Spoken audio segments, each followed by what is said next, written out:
Hello all, this is Shane and I would like to welcome you back to the Danger Planet. Today we're going to be doing our model affiliation overview for Wakanda.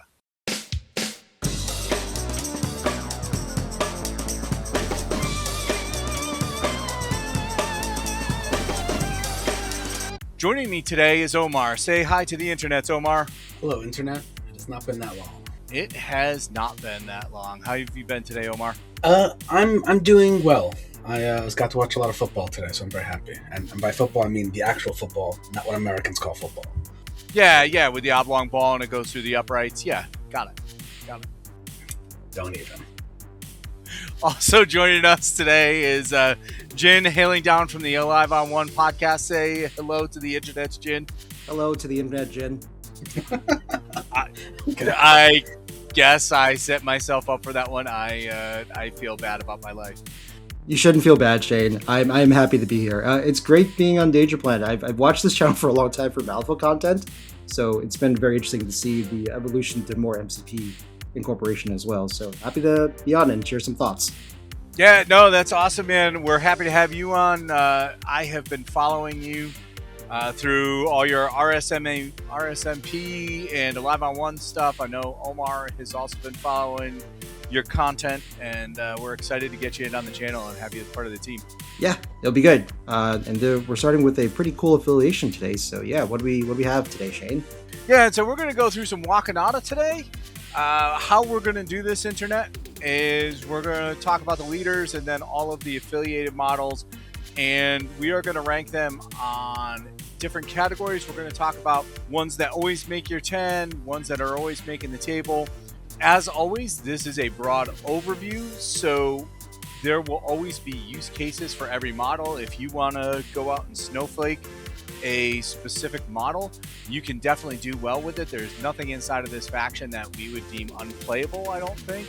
What do you think, Omar? Anything in this faction unplayable? I almost want to say Bast, just because he is also named King T'Challa, but in a general sense, no, everything is actually really well. Yeah, I think we'll hit that nail on the head several times today as we talk about the different T'Challas. How about you, Jin? You think anything over here is unplayable? No, in a vacuum, every model for their threat level is a pound per pound, very viable piece. Just some are probably more on the curve than the others, I'd say. But there's nothing here that inherently design-wise is a flawed model, in my opinion.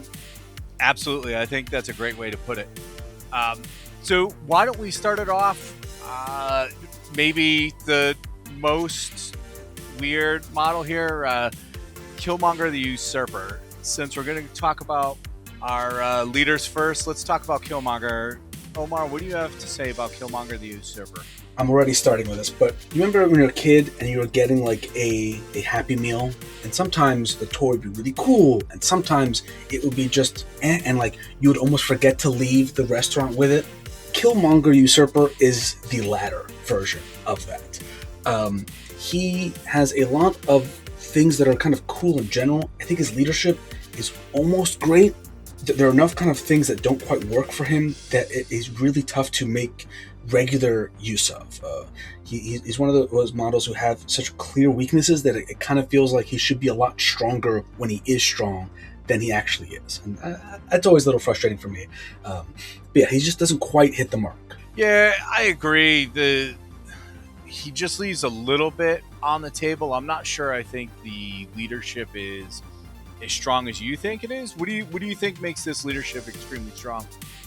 So, okay, and again, this is hot take territory, but I think his leadership, if you remove the negative bit of where if you don't use the token, you take damage, I think it would be just as good as the old Guardians of the Galaxy leadership, Star-Lord leadership, where you get 2 reroll dice, you get to pass out to 3 different models, right? Adding an extra dice for an attack is huge, and the math isn't quite as good, but the kind of spike potential for an extra dice is better than just 2 rerolls. I think you can do a lot of it. I think it can really kind of help snowball, and in a lot of ways, it is pretty similar to M'Baku's leadership, where it's like, hey, if you're doing good, you'll do a little bit better. I think that's just kind of excellent, right? I just think that the fact that if you don't use it, you will take a point of damage, just inherently, is such a big negative that it really hurts you to kind of guess incorrectly who's going to need this dice this round, or who can even use this extra dice this round. Mm-hmm. Good point. So, Jin, how do you feel about Killmonger the Usurper? So just to expand more upon Omar's analysis of the leadership, I think it is a very interesting leadership because it is actually pretty versatile. The couple pain points, right? Omar mentioned that like it does the damage, but more importantly, it does damage during the power phase, right? So you can potentially get your own model dazed or KO'd before they get an activation if they're essentially alive on one. I think that's going to be a pretty hard pill to swallow sometimes. But if you can build around leadership, and it requires a ton of planning, right? Because you need to have somebody either, be able to attack somebody round one with like maybe a long range weapon, or you need to be able to have someone that's going to be okay taking that damage for the extra power. So maybe like, for instance, like Wolverine is okay, like double walking, pick up something, then eating the herb damage so that he has his charge online next round, right? For instance, if you took Wolverine as a splash. That's just like a very baseline example, but you kind of have to plan that in your deployment design roster selection for that. For Killmonger himself, though, like he's got some cool things. The vibrating weapon's still like a great builder from his first iteration. The Spender also not letting you modify dice is also great, depending on like how much damage he's taken as well. Its covert armaments is hilarious because, guys, doesn't Prowler have covert armaments? But it's like a better version of it, right? Yeah, there's no downside to it. There's no within range 2, you lose this thing. Yeah, it's also an energy attack too. So like, so I think from a couple of that, like, I wouldn't be surprised if Killmonger would hopefully eventually get an update of some kind to sort of fix that. But his normal play pattern is interesting because what you can do is he's a medium mover. You attack somebody and then he can pounce into somebody, and like I think that's not to be discounted as far as just like turning on some round one aggression. He does have a counterattack too that can build up some power, but the problem is like you could just attack him outside of range 2, and he just doesn't have that move and attack ability like Ultimate Spider-Man or Daredevil does. He kind of just sits there if he's attacked out of range 2 with not much reprisal effect, So I just wanted to bring up one correction. So while the tokens are handed out during the power phase, you don't actually take damage during the power phase. The tokens are removed at the end of the round when you remove activated tokens, which is a weird timing window. I don't know that there's any other abilities that go during that timing window, but that's the timing window there. So that's before cleanup, right? I'm trying to remember where that is. That's in the middle of the cleanup phase. Yes, you're right. So flipping through the last things. My apologies, listeners. This is how long I've been since I've read Killmonger's card. All good. So you were going to say before I interrupted you, Omar? He reads like he should have aggressive, or even like Jin mentioned, Ultimate Spider-Man has a superpower version of aggressive with a counterattack built in. That kind of extra mobility I think would help him a lot. And it just kind of makes sense. The fact that you can kind of bully him by just standing slightly outside of range 2 doesn't make a ton of thematic sense to me. But yeah, I think he doesn't need a lot to be both a good model and to have a good leadership. I know a lot of people don't love the other Killmonger, which we'll get into later. I think this one is just a better brawler in general, and I think it with some slight changes and allowing him to use the other Killmonger's card, I genuinely think he can be a very good choice. Again, I think the leadership, if you remove the negative, which we have no idea if they'll do, or if they're considering, but if they do remove that, I think that's just a good, maybe even great leadership, right? I think being able to just add attack dice is huge, and it's such a big thing in this game where dice are so prone to spiking. So without any changes to this guy, where do you think that you are going to see him? And nothing to see here, rarely makes the 10. Where's he go for you? I think for me, he's rarely makes the 10. I feel like he's maybe an 11th or maybe 12th model in your roster of 10. I can definitely see situations where he kind of moves up. Again, his cost to pounce has gone up in value now that all throws are effectively what used to be size 2 throws. So his is just very kind of efficient for what it is. Yeah, so again, I don't think he's terrible in any way, shape, or form, but yeah, I don't think you see him regularly. Honestly, like if he is the closest model that I can see as far as our rubric goes to nothing to see here. But if we don't have to put at least one person there, I would also echo Omar's statement that he's a rarely seen model. Because if you're taking him, it's probably because you want to try the leadership out. As far as affiliated 4 threat goes, like I feel that you probably will end up taking the other Killmonger more often than this version of Killmonger, even though this one has a little more staying power than the first version of Killmonger. I think that's fair. I don't think we mentioned it at the top of the recording, but Wakanda is a very weird affiliation in the sense that I think it only has 9 affiliated models, but so many of them, I think it's at least 3, maybe 4 of them, are they share the same alias, so you can run into really, really weird situations where you say, hey, I just happen to have 3 King T'Challas in here, right? So I think maybe in that context, moving him down to nothing to see here makes sense. You've also played more Wakanda than I have. I have a kind of a burning hate passion for one of these models, which we'll get to.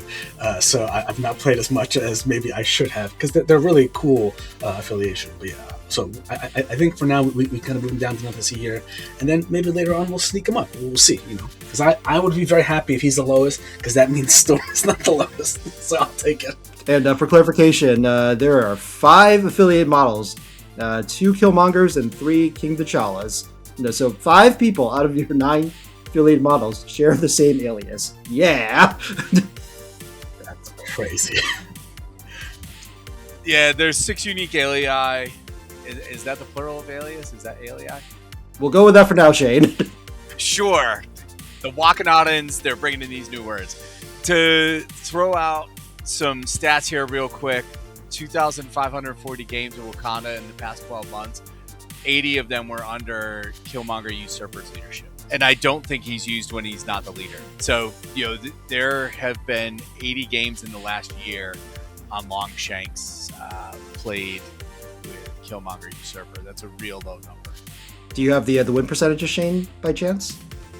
He is at 45%, which is the lowest of the Wakandan leaders. That's the lowest? Yeah. God damn, I'm already jealous of them.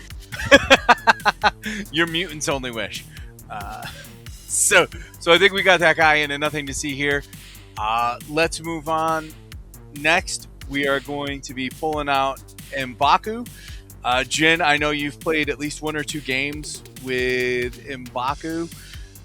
Why don't you lead us off with your thoughts on Mr. M'Baku? I think currently we can say that most Wakandan players are playing under M'Baku's leadership. That lets you take a leader that doesn't have an alias problem for deciding which T'Challa you actually want to play as. But his leadership is also great because it doesn't cost any resources, right? There's no damage, there's no power expenditure, right? You just simply will randomly get extra efficiency for your attacks or triggers that you want. And once in a while, you'll stop a push or a place, right? So that's a great leadership in itself because it's something for nothing. Now, on top of that, M'Baku's kit is kind of made for him to sort of like take a bunch of punches. He will probably daze or get KO'd in a lot of games, but as soon as he's allowed to do a spender, that guy goes wild because he has one of the most efficient spenders in the game because it allows him to sometimes attack twice, throw somebody, as well as just doing a boatload of damage to 1 or 2 targets. So it's pretty insane. And he also has the ability to push any size with his Nalkiri attack. So, and he also has a cheap terrain throw. And he can't get pushed by Cyclops, much to Omar's dismay. Just keep taking the hits. Omar, you have anything to say about Mr. M'Baku? Yeah, I love M'Baku's design. He doesn't have any kind of classical action compression that we're used to. He has no kind of superpower places, no charge, no hit and run, anything like that. He has some ability in triggers, particularly in his builder, but he is a guy who's like pretty happy double walking round 1, just kind of sitting in the center line, picking up an extract, just saying, please interact with me. He has clear weaknesses with his energy deficiency, with only 2 energy defense. He's got a good health pool, and again, like Jin mentioned, that spender is crazy. There are many situations where you can start with M'Baku, spend to use a spender, and end up with more power than you had previously because you were able to hit the trigger, get your builder, and then do some damage there. There are very few things scarier from a 4th threat than a double M'Baku spender turn. He can easily win a game on his own. His terrain throw is still really good. Again, we mentioned in the last episode where throws kind of had a pretty fundamental change, so a size 3 is not as great as it used to be, but it's still only 2 power and it's a medium throw. So it is still a ton of value. Again, I really like the way M'Baku works. He also feels like he's designed with his leadership in mind, which I'm not the biggest fan of, because I'd like models to kind of live independent of that, but I think he's really solid. And I think even if, for example, let's say we get a second Shuri, she has a really good leadership, I still think you would play M'Baku pretty regularly, just because he's solid, right? Like, and he still has kind of game into the kind of things where you want to stand and fight. Like, he's a classic intrusions model. And I think he still has a lot of legs in this affiliation, leadership or not. Yeah, I think my experience with him, I've played a lot of games with this guy. He's a great leader because if he does nothing else, he just goes in potatoes on a point. He's really hard to get off on the point. He's really hard, because he doesn't suffer the collisions with other characters. He's hard to take out in your classic ways where you just want to pinball one guy into another guy sometimes. So he's got a lot going for him there. The range 3 on the builder is amazing for a brawler like this. I wish they would do this with a lot more characters, because it makes a lot of sense for those people without the action compression to be able to get those attacks off. But I found if he doesn't get the pursuit and push, the and or there, that he just kind of falls down. He's like, okay, I did a 5-die attack, and leadership needs a wild, but if I didn't get the wild, not only do I not get the pursuit, I don't get to use leadership. Now I'm like swinging dead fish over here and doing nothing all by myself. Yeah, he is very dicey at the end of the day, so you kind of have to be able to be okay with that fundamental level. But if you want to like roll that slot machine and get these triggers, man, you're in for a great time. Yeah, and I think his leadership is good enough that it holds up on his own if he's not getting all those triggers, so that's totally fine. Where do you think this guy slots in, Jin? I think he's at the top. I think he always makes your 10, currently just as both a leadership option, but also being a unique 4th threat that doesn't mess with Killmonger or Black Panther's leadership. So it gives you flexibility in list building, and it gives you displacement of any size. And he just gives you a lot of options. And he's the only native size 3 terrain throw in this affiliation. I think outside of one other model, you can't really destroy terrain. Yeah, other than pouncing into size 1s, which oddly with the throw rules is now relevant for 2 of the other models inside of this affiliation.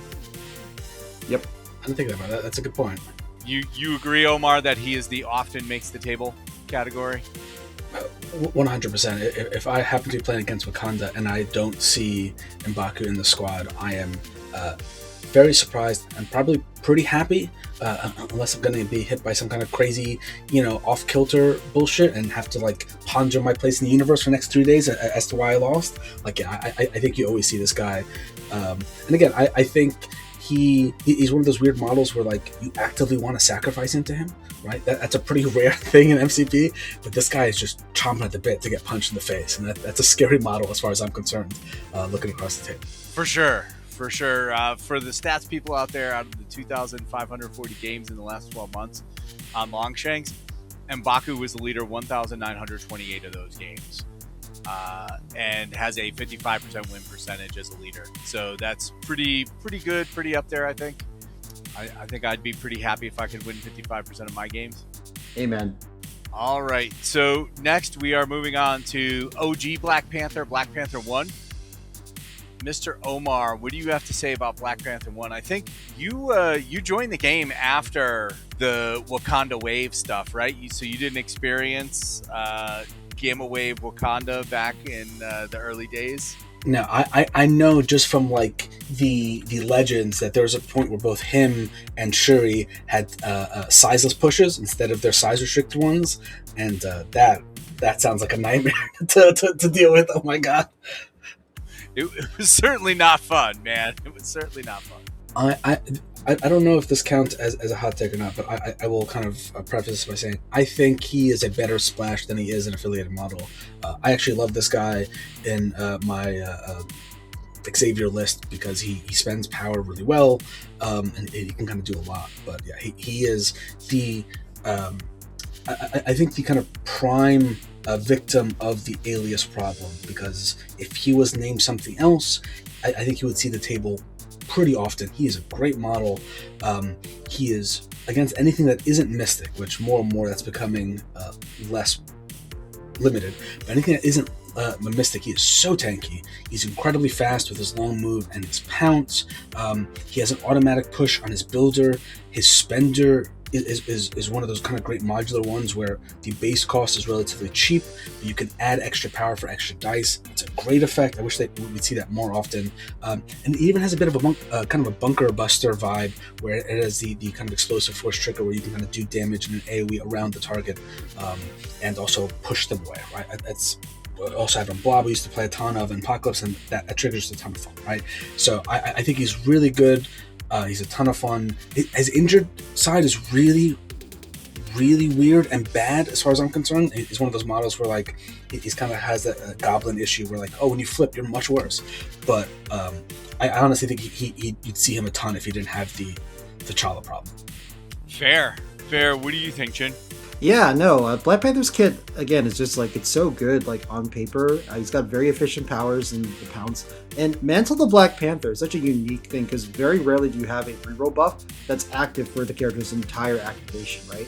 So you think about it, like, this character will get this full reroll any for his 2 attacks, and also for, a Wakanda Forever, should you choose to Wakanda Forever during his turn as well. So it's kind of insane, like how efficient this character is. I think the problem is just like there's characters like Shang-Chi that are so ubiquitous right now that he does prey upon his weaknesses, and that's kind of rough place for Black Panther in the wider metascape, right? But yeah, I do like him individually as a model. For my opinion, I think as more time goes on, his leadership, I think, is kind of aged a little rougher. People, have a lot of expectations what you can do for 1 power. And 1 power for a reroll that may or may not do anything sometimes could be a tough pill for people to swallow. I know, for instance, like, shield-wise as well, like, Invisible Iron Man's leadership is not taken very often either. So, I don't know. What do you think, Shane? How do you think this leadership has aged as time goes on versus when you first saw it?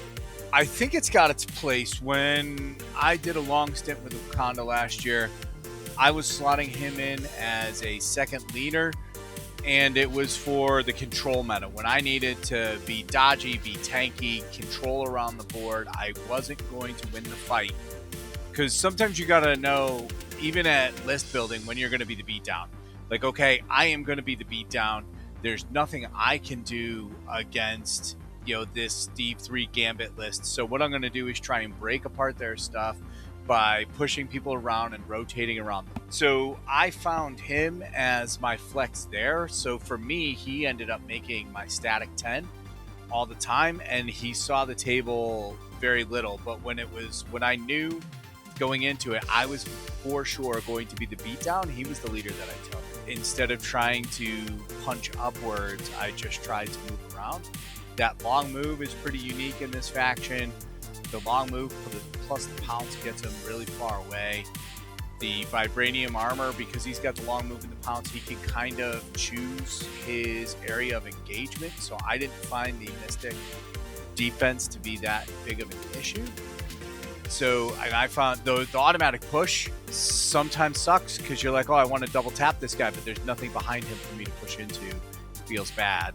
But then other times you're like, yeah, I pushed these 2 guys off of the point and I just won a point that I wasn't going to win. Yeah, it's kind of interesting because, yeah, in this case of the strike push people away, I think your hopeful best setup would be to let's strike, and then they push them away, then you pounce into them and strike again. And that would be like that sort of like play pattern to get 2 attacks.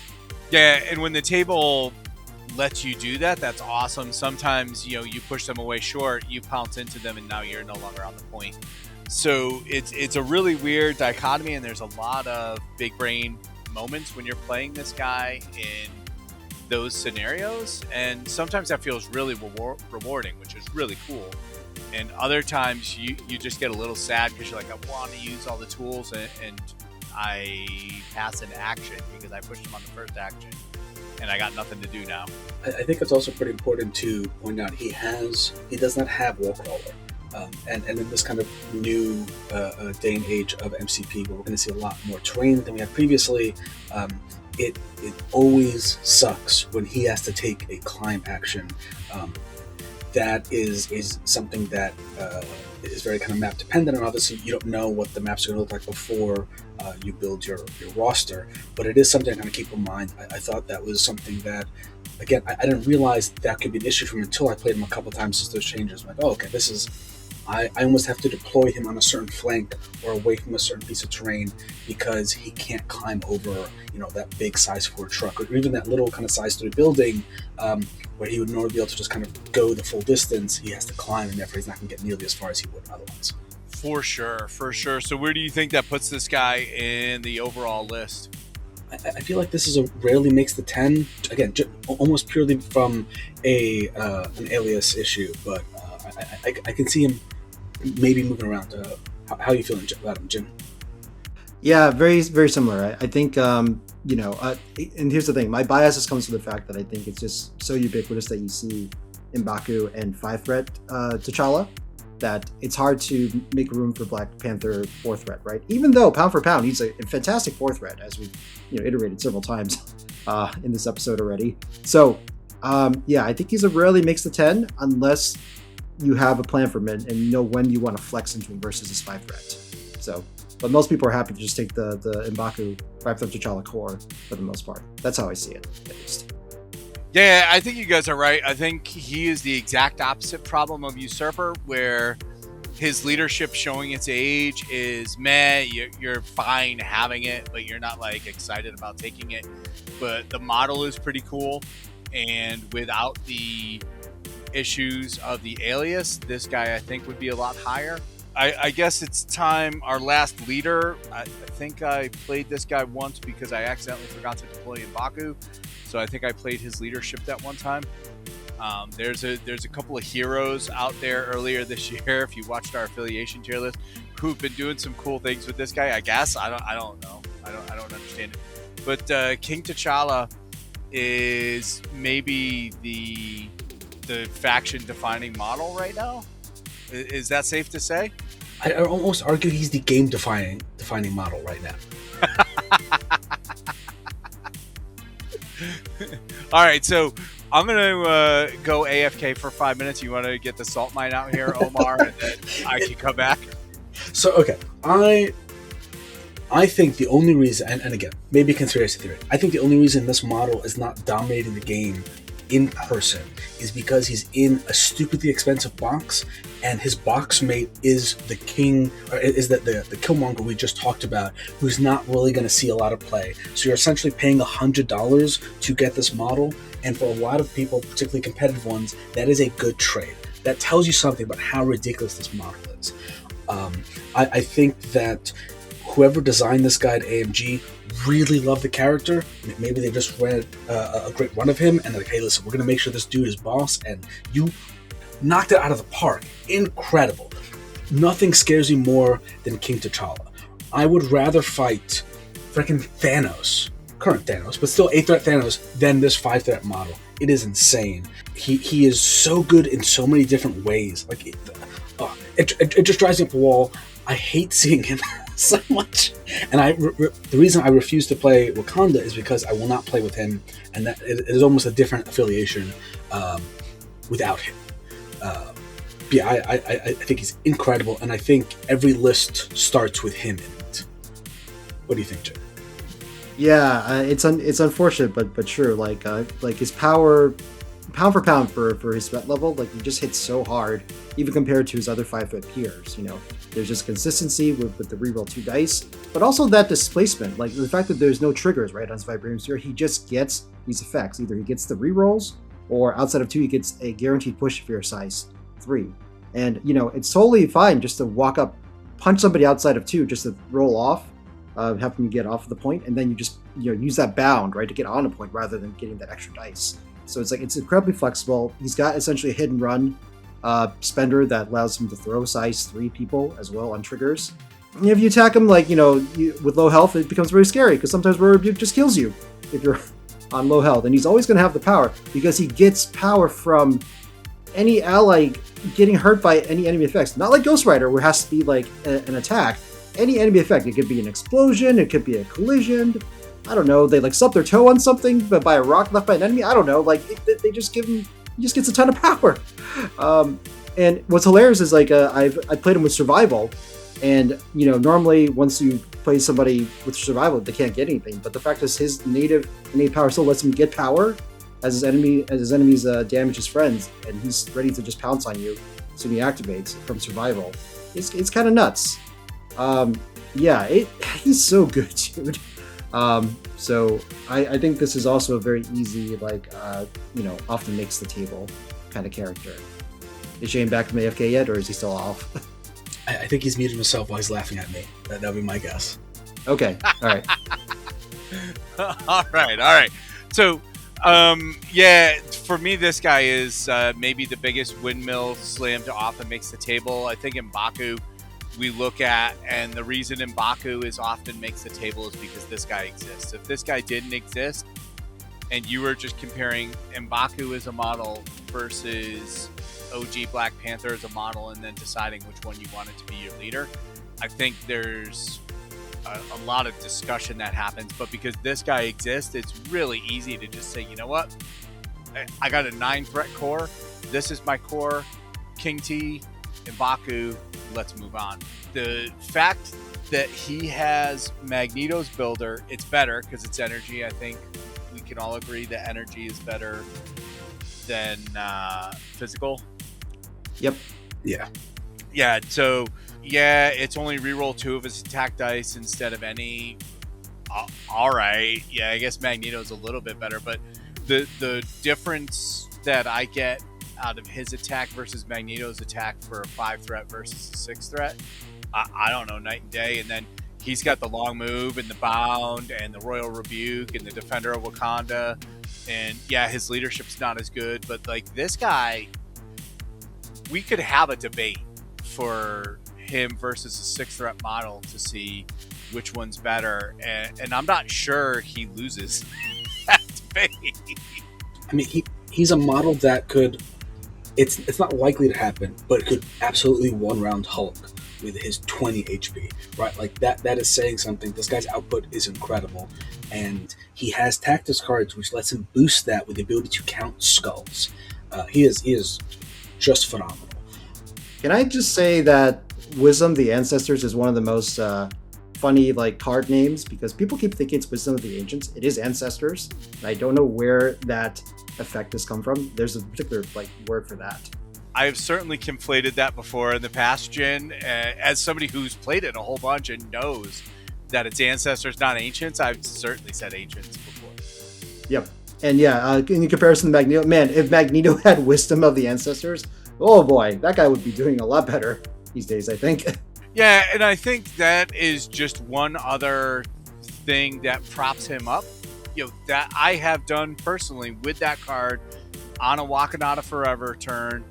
His 3 attacks, somebody else did an attack, Wisdom of the Ancestors, Hulk is gone.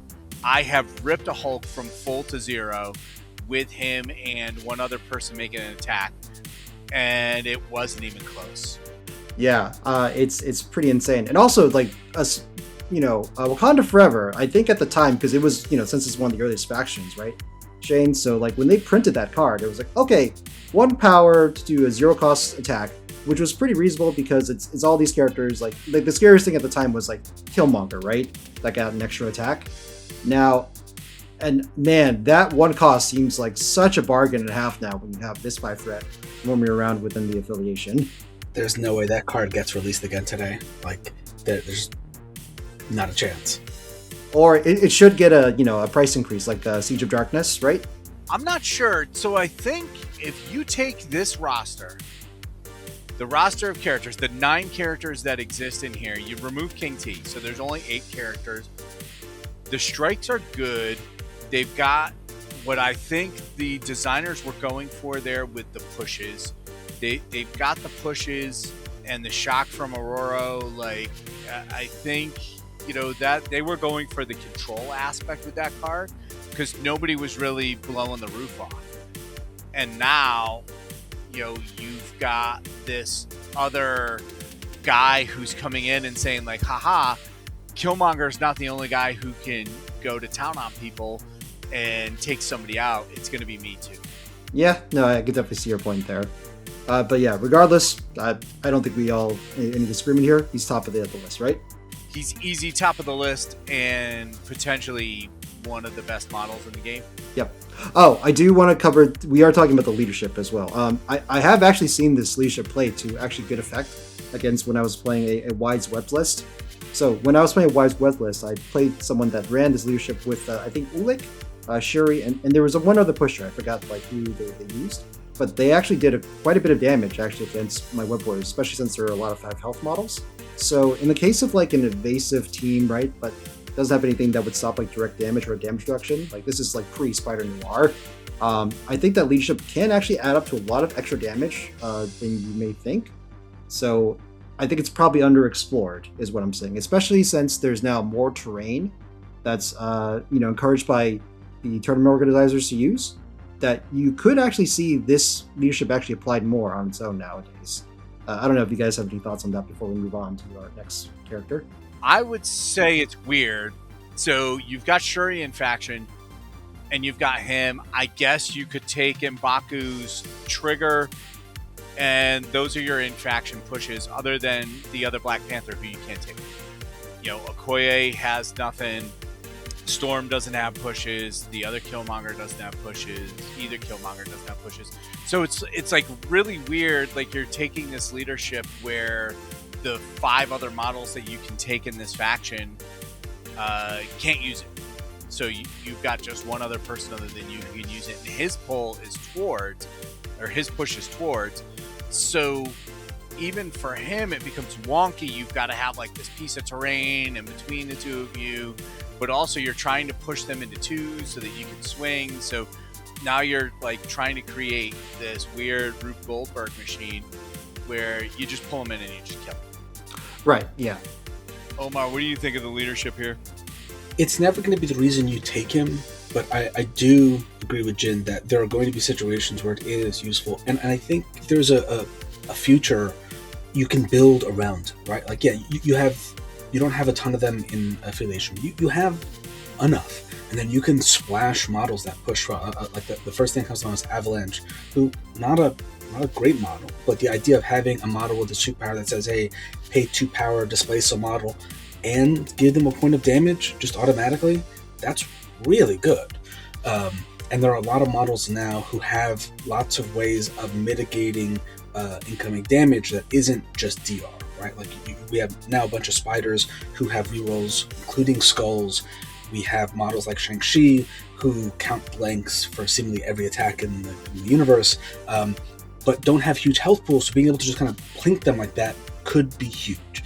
So yeah, I think it's a okay leadership. Honestly, as it is, I'd probably say it's better than the Usurper's leadership. It's just you don't need to really explore it right now, just because you still have M'Baku's leadership, which works very well with the rest of the models in Affiliation. But I do think it's better than people give it credit for, and I think it should be kind of explored. And again, it could very well be a thing down the road where some of these models change and they have to kind of adapt to it. So what you're saying is I need to challenge you to a 2026 challenge where you explore the King T leadership? I mean, I will do so because it means I get to play King T, and therefore, like, that's still my win condition, right? And it doesn't actually change. I am actually already working on a list for this leadership, so more to come as I explore that. All right. Keep an eye out on Jin's exploits in the future. But I think that's all we need to say about that guy. He's windmill slaying into off and makes the table. If you haven't played against him, find somebody in your local meta and be like, hey, please play King T against me because you're going to see this guy, and he's going to be really good. Next, let's move on to the Chosen of Bast. Jin, what do you think about the Chosen of Bast? Man, I am so conflicted because in a vacuum, right, you have a Wakanda character that has native mystic attacks, which is the only person that has that, right? You have essentially a interact like specialist, right? Because you can re-roll tests when you're interacting with objective tokens, which is really cool to maybe not get pushed by a scroll later in the rounds. You can, those pay to flips, right? Those darn pay to flips. Sometimes you just don't get them, but he lets you re-roll the results, including skull results. You still got the Panther 1 efficiency of just being able to, if you can attack somebody or if you get a second power, you can pounce onto somebody, before like doing more damage to them. And Suspender is just like really, really good. Like getting an extra like builder attack with full rerolls is like incredible. It's just that, he's got all this good stuff like stealth and no rerolls, but he's got like a lack of health for a 3 threat because he's 5 across the board. And I think the opportunity cost, right? So I know that's like a lot, but I don't know. What do you guys think? I think this model is good in a vacuum, but I think he again suffers most because of the alias problem, right? I definitely think the alias problem. The alias problem is the biggest thing. It is a little strange though. He doesn't even take it in his other affiliations, right? Like he's also Midnight Suns. He's also Avengers. Those are good affiliations, and they don't seem to use him all that much. I think his health is definitely a big issue. Just because 5 health is so easy to burn down. And again, you can't reroll to him, which is great, but sometimes you just spike and he just dies. So that's the thing that kind of scares me. I think he's a model with, if you have a lot of power on him, on his wake-up turn, he can do incredible things, but you just don't want a model to die in the first place. And again, when you have the option of the other T'Challa, it's just really hard to justify him. Yeah, I've played a lot of this guy, and I've really enjoyed him every time I put him on the table. He is extremely matchup dependent. You need to be going into somebody who rerolls and modifying attack dice is what they are all about. When you can find somebody who that's the case, then it's fantastic. And he does a great job, and life is awesome. When you're not going into that, he's a dude who's got 5 health on the front side and 5 health on the back side and 3 defenses, and he crumbles. His finisher, the Spirit Predator, assuming you get the finisher move off on it, is amazing. There's a couple of models out here with this finisher trigger now, and when it happens, they're all great. It's just absolutely devastating. They can just start ripping models off the table. He doesn't get the power to do it. I always find, especially on pay-to-flip scenarios, when I'm taking this guy as a pay-to-flip specialist because he's on the bigger base and he's got the medium move, so he can kind of get around those box pay-to-flips without a problem. He either has the money to pay-to-flip or the money to pounce, but not the money for both. And then, like, does he save something for Insight of the Ancients? Doesn't he? I don't know. It's just like he's got all of these awesome things that just kind of don't mesh well and don't work well together. The stealth is probably the best thing on this guy's card. Yeah. He's also got Wall Crawler, which I guess we should also point out that there's only like 2 affiliated models that ignore terrain in this affiliation as far as like traversing over there. So, this could be a very like map meta dependent where like, hey, if you go to a lot of events where your guys like to set up a lot of terrain with big buildings all over the place, maybe that's a consideration, but yeah, otherwise on paper, he has the strength and weaknesses that we've mentioned so far. I think he's good in some other places, but I think he's probably a nothing to see here for Wakanda. What do you guys think?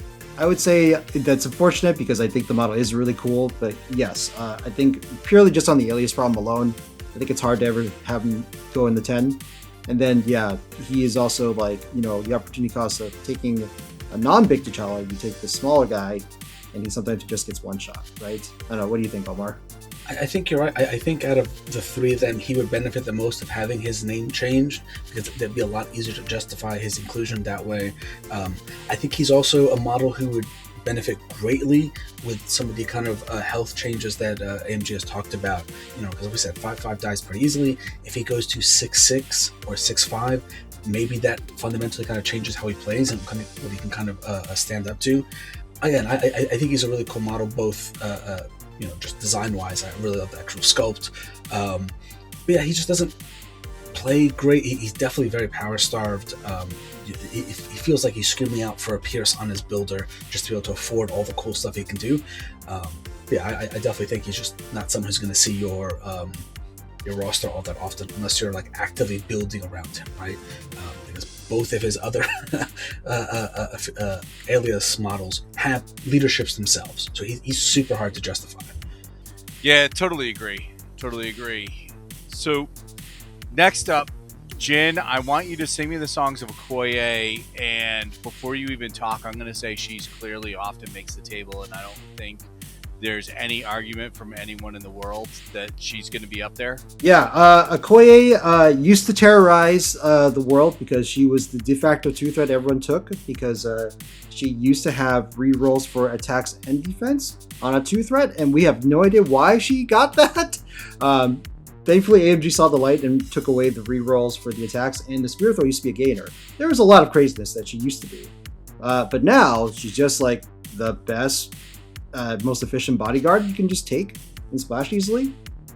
You see her often as a 2-threat in Wakanda. You see her in A-Force quite a bit, and often as a splash 2 for affiliations that really want to do bunker-style gameplay. So I think she is definitely a slam dunk as far as like, being at the, often makes the table.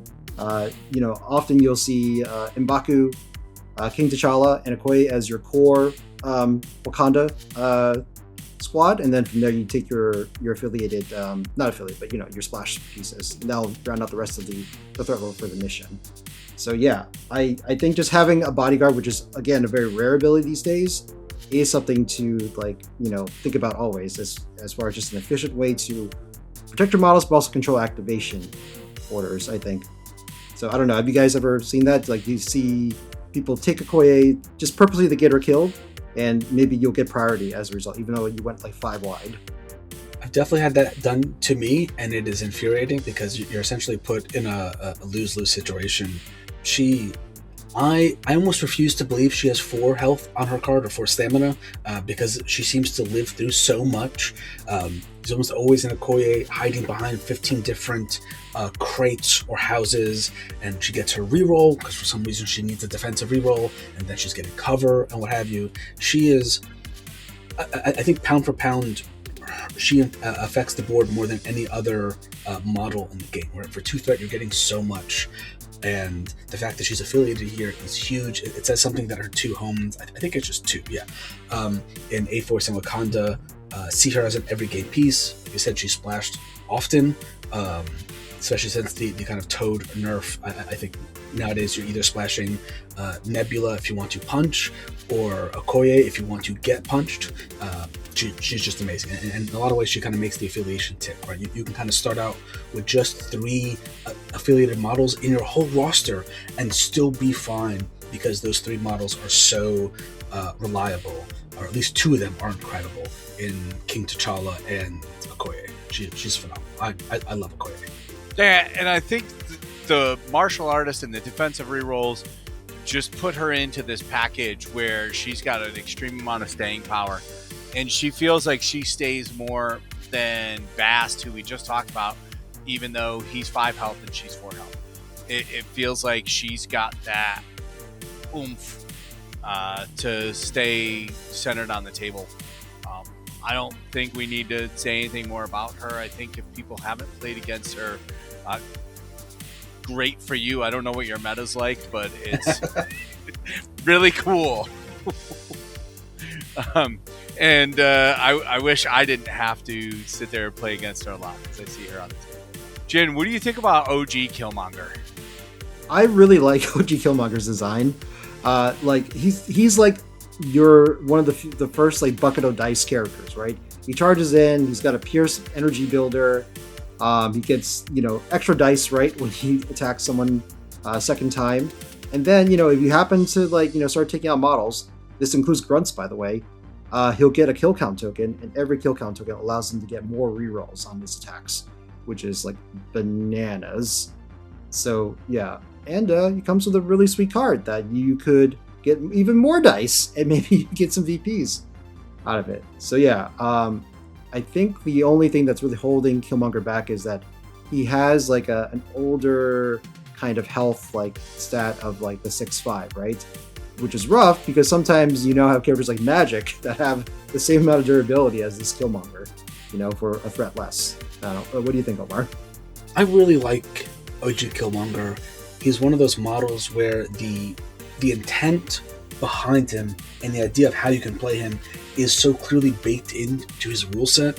I really like the kill count mechanic because it's such a great way to say, hey, we're going to reward you for maybe being a little riskier with him, to kind of really kind of go for those kills and really kind of push for it, because if you start snowballing, you can do a lot, right? So there's high risk because he is very easy to kill, but there's a high reward, especially with the inclusion of that tactics card. I think it's just called the Usurper, right? Or Usurp the Throne.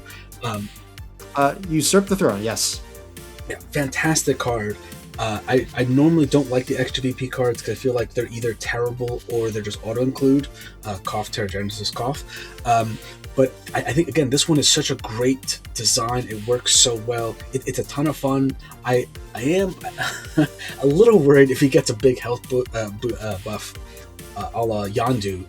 You might see him kind of everywhere, because he has a great builder, charges great. He's even got that kind of weird defensive mechanic in Special Forces where you get to count hits instead of shields for your defensive rerolls.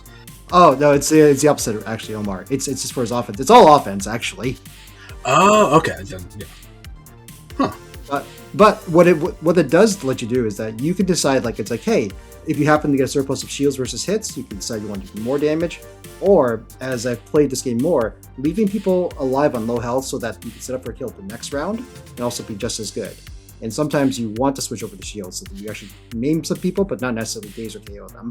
That is a terrifying insight into how you play this game, Jen, and that's it's very concerning. You're welcome. I need to remember that for moving forward. Yeah, I think he is. If you remove the health issue, which is kind of the same, if we ignore the elephant in the room, but if we remove that for a second, I think he's a very well-designed model. He's a lot of fun to play. He's even fun to play against, which is pretty rare, I find. I think he doesn't. I don't think he always. He's one of those weird models where I think he generally makes your 10, but doesn't often make your 5, right? Make your squad. So. He can be kind of weird. There are a lot of times where someone will play Wakanda for, let's say, 10 games, and maybe Killmonger will hit the table once or twice. But I think he's really good, and I think he kind of deserves his moment in the sun because he's fun. More people should play him. More people should usurp the throne. It's not Wakanda affiliated, so you can do it with anyone. It's just good, wholesome fun. Usurp Wakanda Forever turn. You're rolling 7 dice, 9 dice, 9 dice builders. Assuming you don't pay for the spender, that's kind of ridiculous. Yeah, something's dying. Something's dying. All right, Omar, where do you think this guy lands on the list? Often makes your 10, rarely makes the 10, often makes the table. Where do you think this guy sits? I think it's often makes the 10. I think he just below often makes the table. I think he's definitely going to be in your roster, and then he'll occasionally hit the board depending on circumstance. If you're playing against, for example, Webs, where you really want the kind of kill power he has, you'll put him on. But otherwise, he'd be a little squishy if you're going against someone else who also wants to kill you. Jin, you agree, disagree? You have strong thoughts here? Nope, I'm pretty in alignment with this. Yeah, I think for list variability, if you need a 4th threat besides M'Baku, I think Killmonger is a great affiliated 4th threat to have on the roster for more flexibility. Because sometimes you want a base that maybe starts with, M'Baku, King T'Challa, and Killmonger. Because why not? Yeah, I mean, you're definitely going to kill some stuff. Him plus King T on one side of the board means nobody else wants to be on that side of the board. Nobody else will be one way or another by turn 3. All right. Jin, do you want to sing us the Song of Shuri? So I've been finding it more rare and rare these days that people want to run Shuri, which I think is kind of wild to me because this is a guaranteed displacement model. And as a Webs player, I think that's awesome. Like range 5, you can just get a guaranteed push every time you shoot with her. And just having access to more rerolls to make your defense mechanics and your attacks more consistent. So sort of Subbing in for that original Black Panther leadership, you are able to get that consistency right from this model. And she's an affiliate 3, and there's not that many affiliate 3s available to you in this faction now, after you count out the alias problems. Omar, thoughts? I like her. I understand why she doesn't see the table all that much, because she is relatively squishy. Actually, it's not even relatively. She's just squishy straight up. But that gainer of hers, like you said, it's really good. Range 5 is incredible. And then just automatic push, right? Like, that's so powerful.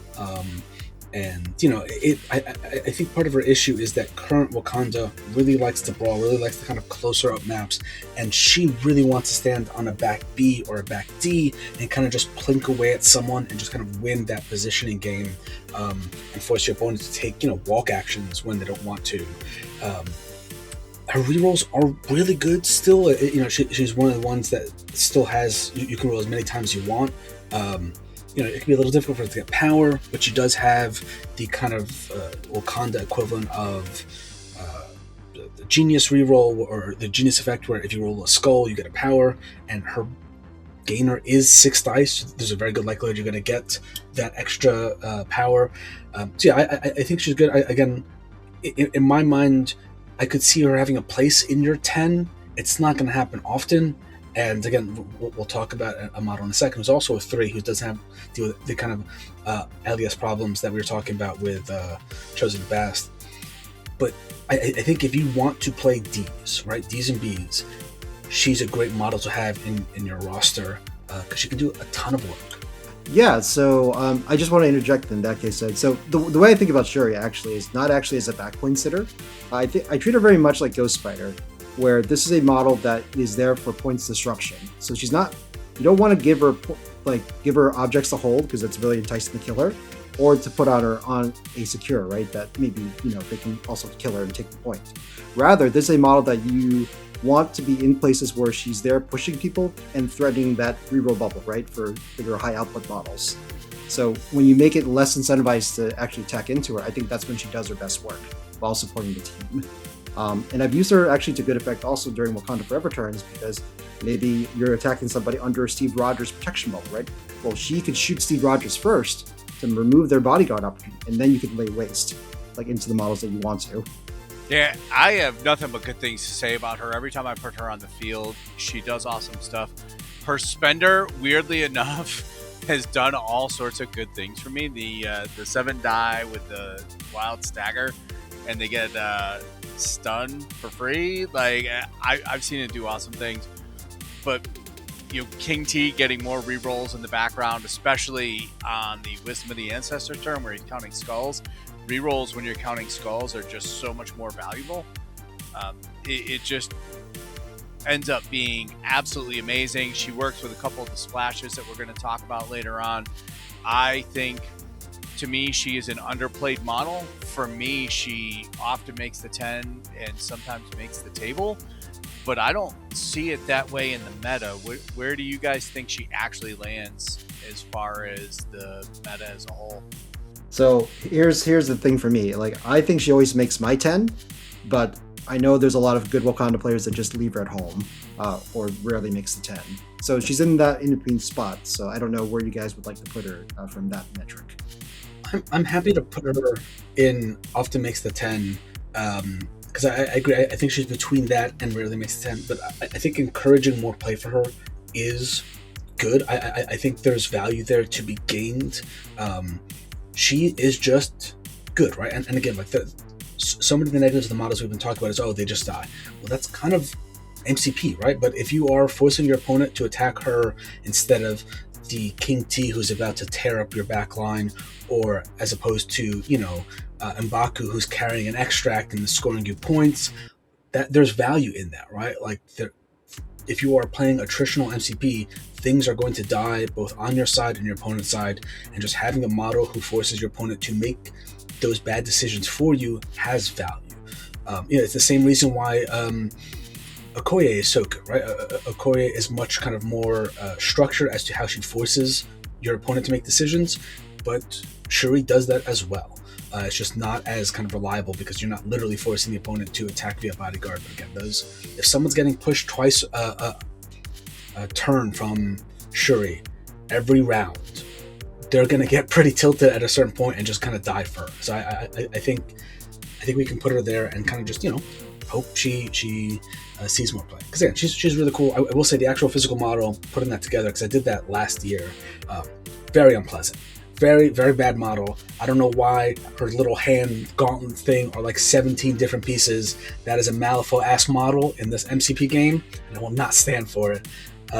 So yes, like, be aware if you're putting together this model, just have a bottle of gin nearby so you can drown your sorrows. But in terms of her being on the actual table, I think she deserves more play than she gets. Though I will say props to AMG for giving us extra pieces of the gauntlets because they know it was going to get lost in the abyss. And we do not advocate cannibalism on this cast, so do not keep bottles with gin in it on the side.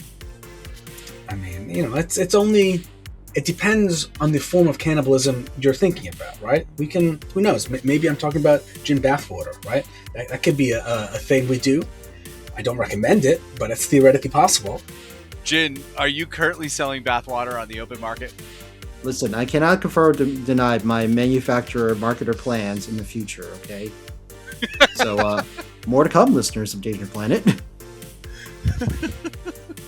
All right, on that note, let's go over to Miss Monroe, because I think we've had enough of that. So, Jen, what do you think of Miss Monroe here?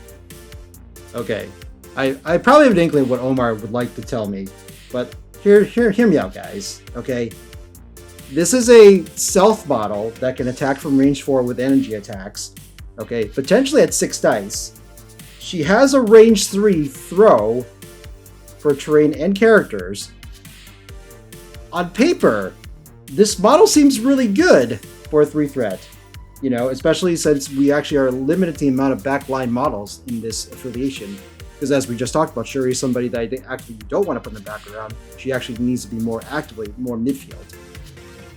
Like, Storm, I think, actually is an actual backplane model that you can take in Wakanda, and would be an affiliate piece that lets you do that. So that would be my role for her. And like, I'd like to think of a lot of characters that we do in this affiliation as like, what is their role? Like, what kind of role do they play? And I think there actually is a niche for her. So that's my opinion, Omar. What do you think? I am going to surprise you by saying I agree with a small caveat. And that caveat being, she is not someone you want being of inherent value to your opponent. I think she's one of those threats who spend power way better than she looks. Like you said, it's not difficult to get her builder to be a 6 dice range 4 energy attack. And you just have to roll well on one of those where you can just kind of afford it infinitely. Like, she shits on Shay, and the world is a better place for it.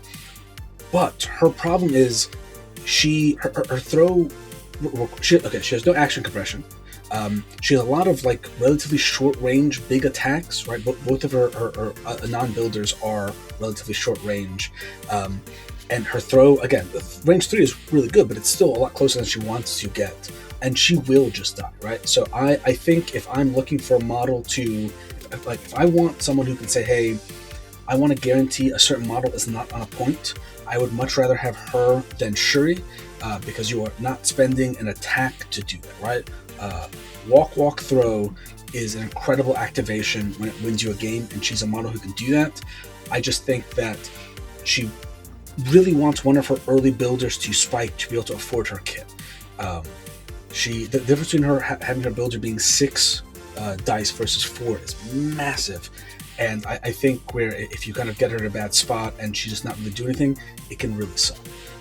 She's also one of those models I really hope gets a health change, but that's neither here nor there. But I do think she has real play here, and also in A-Force, right, which is an affiliation that can give her power. I think she's very, very power starved. She wants to spend a ton of power every activation, and if she's not rolling well, that can be a real problem in a lot of places, including in Wakanda.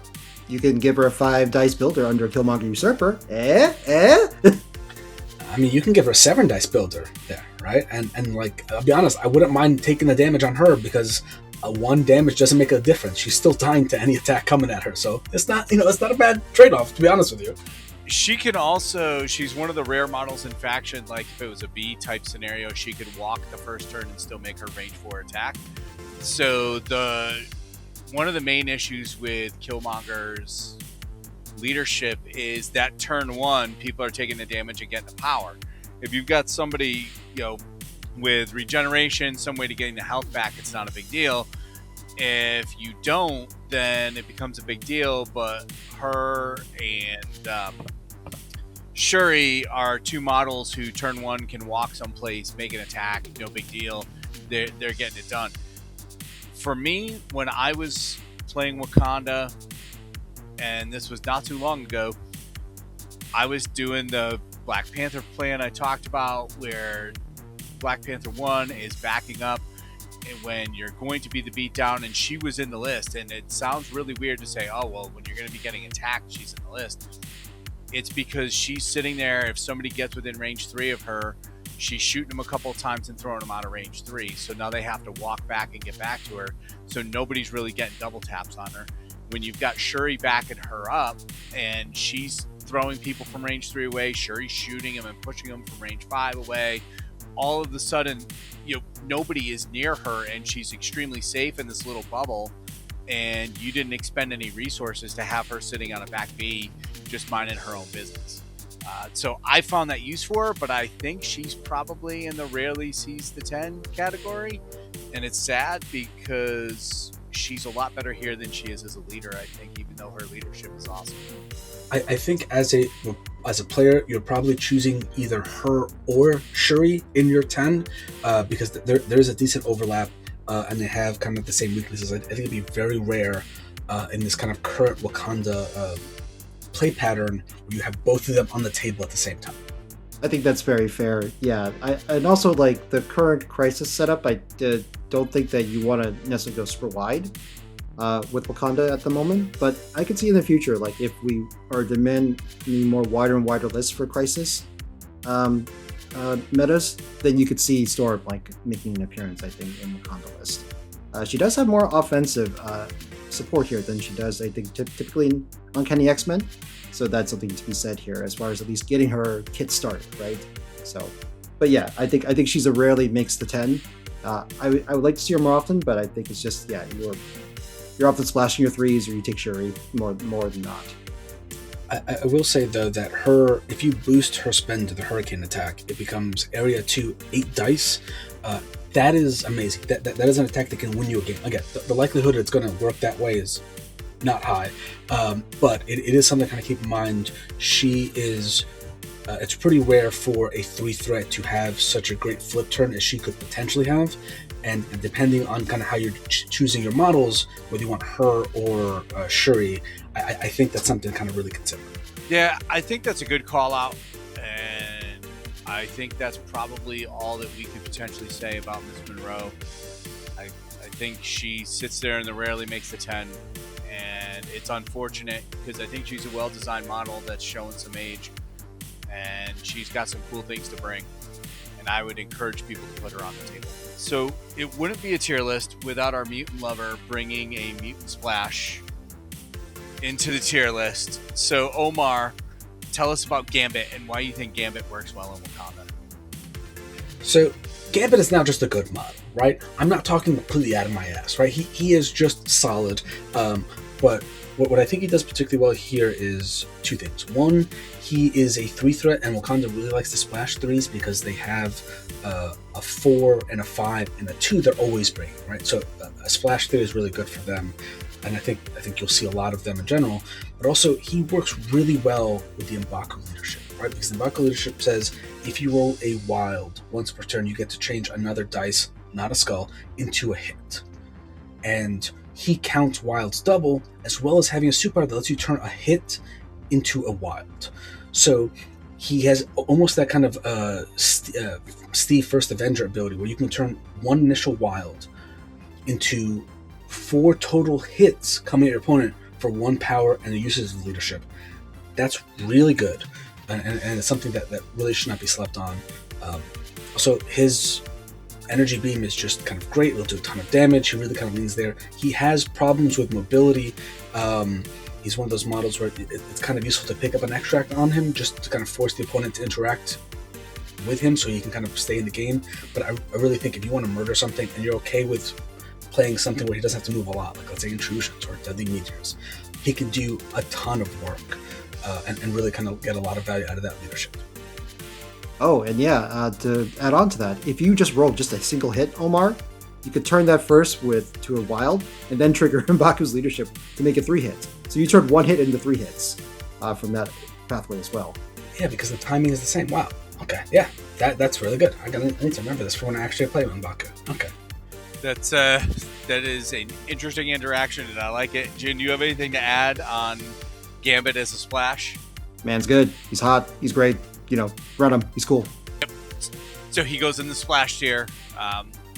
Big shocker. So are the next 3 going in the splash tier?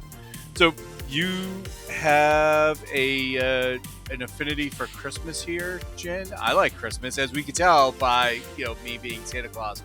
Did I like Christmas? Do you have some sweet Christmas tales for us? I love Sweet Christmas. So Luke Cage is great. Specifically, this is a piece that you take with a King T'Challa of the roster.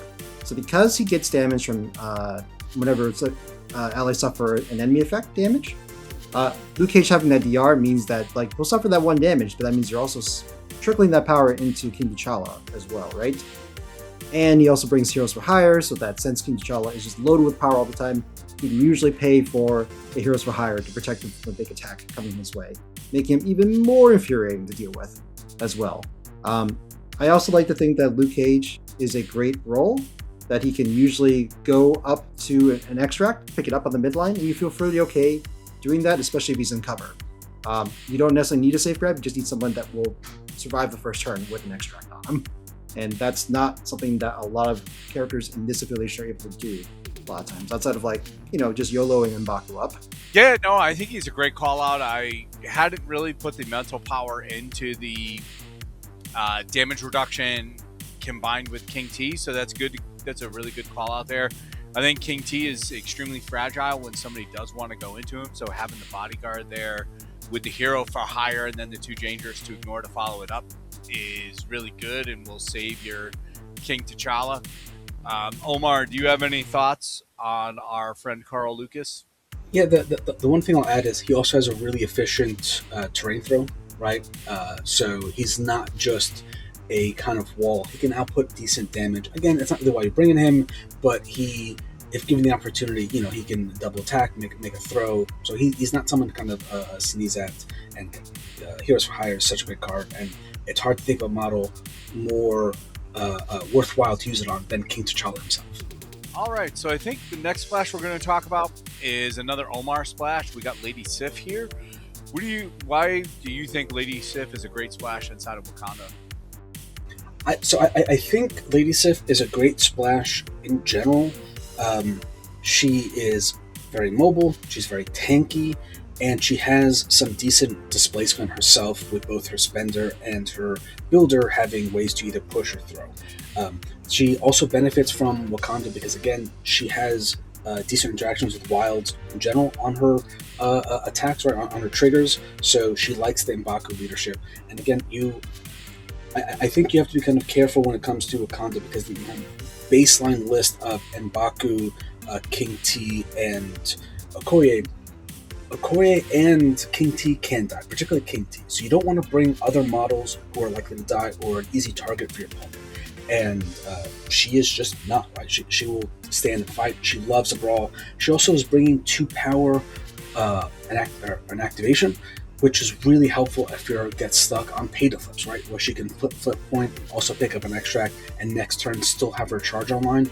I think she's really kind of just generally useful and gets some value in Wakanda as opposed to being a kind of perfect synergistic fit. But I think she's just kind of really good. And, a lot of people will kind of lean on Bill or Shang as your 4th threat splashes, but I think Sif has some real kind of value and should be explored more. I personally have been playing her in a bunch of different lists lately, and when you get her on the table, the card looks fine when you get her on the table, and you get the follow-up, and on Warrior Forged, you get the Mighty Bash. All of a sudden, she's going all over the place with a charge and a move afterwards, and she can really affect a large portion of the board. On top of that, because she gets the 2 power turn 1 and her charges cost 2, inside of the Usurper list that, I don't know, apparently we're going to start making a Usurper list here. Inside of a Usurper list, she can actually charge turn 1 and get a 6-die attack to get the push, to push somebody size 3 or less off of the center line and get up on the center line herself. It's a cool interaction, and she's one of those models that can use that herb turn 1 and not take the damage. Do you have anything to add over here, Jin? Nope. Turns out, like I said, DR models are great, especially if you have very proactive DR models, right? Yeah, sounds good. Sounds good. So our last splash that we're going to highlight here is someone who is near and dear to my personal heart, Red Skull, Master of Hydra. Why don't you talk about Red Skull, Master of Hydra here, Jin? Sure, yeah. So Master of Hydra, like, we're talking about the different role players, right, within the affiliation. So I was thinking, like, who's like a fantastic, backline, like secure person, right? And it turns out Hydra grunts are the best background secure people. So, but you got to take this 5-threat model with them, unfortunately. But luckily, this 5-threat model also works well under every leadership in this affiliation. And Baku gives him a more consistent advance trigger that you can move in any direction. He doesn't spend a lot of power, so as he gets damage, you can make rerolls work for under Black Panther 1. Happy to take the extra dice base as well, or actual extra dice under Usurper. And he also pushes potentially on his main attack, and that could also trigger additional damage from King T'Challa as well. So I think he's just a good generalist, and you're going to play this team very midfield. So he gives you a lot of options, I think, as far as like putting a lot of scoring pressure, but also a lot of like displacement and damage pressure as well, which is what this team I think is all about. This team's got a lot of dice manipulation through Shuri, through original Black Panther's leadership, through Ibaka's leadership. When you are counting blanks, that dice manipulation is just compounded, and it really shows when you put Johan onto the field, or at least in my experience, it really does. He's another one who, because of his range 3 attack, and he's not necessarily upset to walk up and make a range 3 attack, and then if it goes through, cool. If it doesn't go through, he's fine not being on the point. So he's another one who might work with the Usurper list we're talking about. Right, exactly. So he's happy to take that either, the additional dice or the additional power, right? Because he can make usage either way. I also should say that Cosmic Obliteration is great to set up a great Wakanda Forever turn, right? Because then you can either give people AoE Hex or Incinerate as well. Correct me if I'm wrong. Grunts are characters, so you could put an herb token on a grunt? Does it not specify non-grunt? So yeah, I believe you. That's a thing you can do, Shane. I mean, I'm still not advocating that anybody go out there and play Killmonger Usurper, but we are at least finding some good use cases for his leadership, and your 5-die attack grunts coming in. Fair and balanced grunts. Yeah, turn 1, you give one to Johan and give one to the grunts. Somebody walks up in front of them, and the grunts walk up, make a 5-die attack, and he walks up and makes, a 7-die attack, count blanks, and we see where the world lands. I think it's important to contextualize this because someone could be watching this video in 10 years time and lose all the context. But this dude is bonkers. He's crazy. The only reason you could argue maybe King T isn't the best model in the game is because this model exists. Having them both in the same list in many ways is kind of like just a gear check, right? Your opponent can lose at turn 0 if they don't have a good answer to both of them.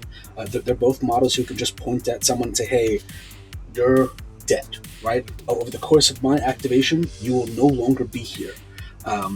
His damage consistency is incredible. Even if we ignore the grunts, the ability to count blanks means you are counting 6 out of 8 faces on your attacks. That's a lot. It's a lot. I think it's hard to intellectually understand just how consistent that makes your roles. So he's phenomenal. The fact that the grunts allow you to play a scenario game, or at least not fall behind the scenario game while still playing tall, so you can just remove models at will and not worry about losing priority. I remember a discussion I was having with a Wakanda player where they said that they had to add survival to their list because they were often killing so many models between this Red Skull and Wakanda, but they would actually give away priority even though they were 1 or 2 models taller than their opponent. And that very specific situation, they would want survival just to make sure they don't lose one of those 2 models who might have gotten dazed previously, so they can go back to murder. Right? That's the level of just consistent violence these 2 models bring on the table. Disgusting. Agreed. For sure. I don't think there's much else to say. This guy is really good, and putting him in a list is really good. So I think that is all of the characters we had prepped. Of course, there's other good characters. Honorable mention off the top of my head is Baron Zemo, but also Baron Zemo works well everywhere. Beta Ray Bill, again, another perennial all-star in the splash list. Do you guys have any other splashes that you think we didn't mention that are a good honorable mention for the peeps? I would like to highlight some ideas since we're already musing a lot on Usurper. Let's go to King T'Challa for a second. For his leadership, I think reactive pushes are an interesting place to explore, and I would like to explore that list with both Blob and Ancient One, because Ancient One can push people when they try to attack her, and then Blob, after attacking Blob, right, he's able to bounce people using his reactive push. So, and Shane, I'm sure you would love to see more lists with Blob in them. I have been on record several times now saying I think Blob is the best affiliated character in Apocalypse after playing him. I don't think in the 3.5 hour video you and I did, Jin, that I was on that at that point in time, but I am now. And I think he's amazing, and more spots for Blob is more better. Also, show fat dudes love. Show fat. I do think that that's a very kind of interesting way to approach the King T leadership, because that forces your opponent into some kind of weird mental math that is just not fun. I can't even imagine trying to math it out like, hey, this guy is sitting on a point, he has an extract, I want to deal with him, but if I hit him, not only is going to push me away, but he's going to do damage to me automatically? What sorcery is this, right? So I think that's a really cool way to put it. And again, he's a model who loves just picking up something on the midpoint and just kind of stand there and just begging someone to throw hands. Exactly. Yeah, anybody that's alive on one that's attacking some models in a King T'Challa list, like, I think it'd be very funny, right? To be like, I might not want to do this because it's very precarious where my position is. Any other call-outs that you have, Omar? I'll mention it just for posterity. Surprise, surprise, Namor is also good here. Guy, very fast, dice consistency, hits relatively hard, and he loves a bodyguard bubble because he can be a little fragile himself. Just friends don't let friends double bubble, right? So don't be that guy, but theoretically you could be that guy if you wanted to be. If you want to be that guy or don't want to be that guy, I don't know. Be that guy. Be that guy. I had one other call out. Nightcrawler gets extremely interesting when you need to turn that one wild, when you need that one wild to turn over to a hit. It makes his Brimstone Blitz just a little bit easier to hit that one time, and as we all know, once you hit it 2 or 3 times, then it just, either the thing is dead or it starts going off every attack. So that's another good call out for sitting in M'Baku. I've seen some people do some Nightcrawler stuff and it works pretty well. But I think that's a wrap here for the Wakandans doing their affiliation overview. All of the models sitting here ranked. Are you pretty happy with this list, Jin? Ooh, man. Now that we talked about it, like, do we move Killmonger up to one more tier up? Because we're starting to see more places we could play him. Are you saying that those people on Longshanks are not as crazy as I keep believing that they are? I mean, listen, we put him enough in the seed, but we literally have spent like at least 20 minutes talking about Usurper outside of just his character. That maybe let's hold out some hope that he can maybe see a list one day. All right, what do you think, Omar? Are you in on this plan of elevation of Usurper? I'm down for it. I think if you ignore the massive downside, it's a really good leadership. So if you find ways to kind of play around it and build around it, I think it's well worth kind of exploring, because he himself is a pretty solid model. All right. You guys have sold me, and I've maybe bought in and started this meme that is now turning into some sort of... That's right. We've all partaken in the herbs, Shane. We've all partaken in the Wakandan herbs. Oh God, I feel like these herbs have 6-7 written on the side or something. Like this is like no bueno. I just want to say that for those watching the Dangerous Planet, let us know if you think Usurper has a place, or are we just huffing them Wakanda herbs? And if you've gone this far, Doug will probably get upset at me. I didn't say this earlier. Smash that thumbs up, hit the bell or something. I don't know. What do the kids say nowadays? I think it's the notification bubble or bell. Yeah, notification bell. God, we're old. Please use the subscription feature. Omar, thanks again for joining me tonight. Would you like to say anything as a goodbye statement to the internet? Yeah, I will fight you in the comments. If you want to pick a fight, let me know. I'm happy to argue in there about any of these models, and even play you on TTS as long as you're not so good, and I can guarantee win. I'm happy to have that game. As always, you can jump over to our Discord and fight Omar in the Discord as well. Jin, where can we find you when you are not running around the Danger Planet?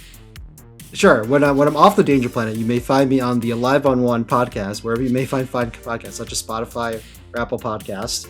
On YouTube, I do have a Red Room training series for trying to level up your game from a beginner to a more intermediate level tournament player.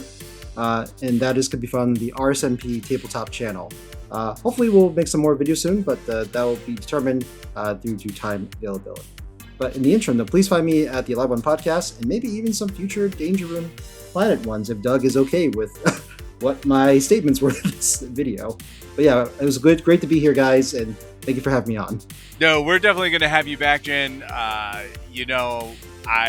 love you. We sit there in our local meta all the time talking about stuff, and I really respect your opinion, and we are super excited that you were able to come on and share your opinions with the internet. Thank you. And without any further ado, have a good night, internet. Hey everyone, thanks for stopping by the planet. You can check out the video description below for all of our important info and links. You can see a link to the Discord if you want to come be nerds on the internet with us. We have channels for all the games that we're playing and all of our community members are excited about. You can also check out all of our affiliate links for our Redbubble merch store, our Pro Acryl discount code because they make the best hobby supplies on our planet and yours. And of course, our weird affiliate link if you're buying Malifaux stuff straight from Jonathan Q. Weird himself. Most importantly, though, you can see a link to our Patreon, where I post things from time to time, like behind-the-scenes cuts or early vids, and we even have a tier where I'll bake you cookies and send them to you in real life. Thanks a ton to our current patrons who cover the cost of all of our software to make these videos, and we couldn't do it without them. You can see their names appearing now across the screen, and until next time, goodbye the internet. We did it!